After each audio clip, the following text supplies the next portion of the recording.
নারী তুমি তেলা ফোকাকে ভয় পাও, অথচ মা হতে গিয়ে দুনিয়ার সবচাইতে বড় কষ্ট চুপচাপ সহ্য করে নাও। প্রেশারের ওষুধ খেতে মনে থাকে না তোমার, অথচ সন্তানের অসুখ হলে মনে করে ঠিকই 3 বেলা ওষুধ খাইয়ে দাও। নারী তুমি বৃদ্ধাশ্রমে যাও, কিন্তু সন্তানের জন্য দোয়া করতে ভুল হয় না তোমার। বিয়ের আগে কেউ একটা কটু কথা বললে তোমার কাছ থেকে রেহাই পেত না, আর আজ সেই তুমি বিয়ের পর কত কথা চুপচাপ সহ্য করে নাও। ছোটবেলা থেকে পছন্দের জিনিস না পেলে কত রাগ আর অভিমান করতে, আর আজ সেই তুমি তোমার পছন্দের পুরুষকে বিসর্জন দাও শুধুমাত্র পরিবার হাসির কথা চিন্তা করে। যখন দেখতে পাশের কেউ ছোট বাচ্চাদের মলমূত্র পরিষ্কার করতেছে, তখন বলতে ছি ছি, আমার বাচ্চা কাচ্চার দরকার নেই, আমি পারবো না এসব। আর আজ সেই তুমি সন্তানের প্রস্রাব করা ভিজে জায়গায় চুপচাপ শুয়ে থাক। নারী তুমি পারো বটে, তোমার ছাওয়ার সাথে পাওয়াগুলো বড্ড বেমানা।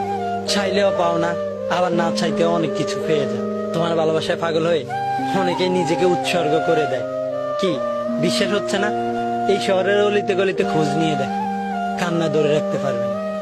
মাঝে মাঝে আবেগের একটু দাম পাও না, কত ইচ্ছে থাকা সত্ত্বেও তুমি থাকো তুচ্ছ। নারী তুমিই বোন, তুমি স্ত্রী, পক্ষান্তরে তুমিই মা। নারী তুমি সত্যিই সুন্দর, তোমাকে বুঝার কিছুই নেই, যেটুকু আছে সবটুকু শ্রদ্ধা আর ভালোবাসা।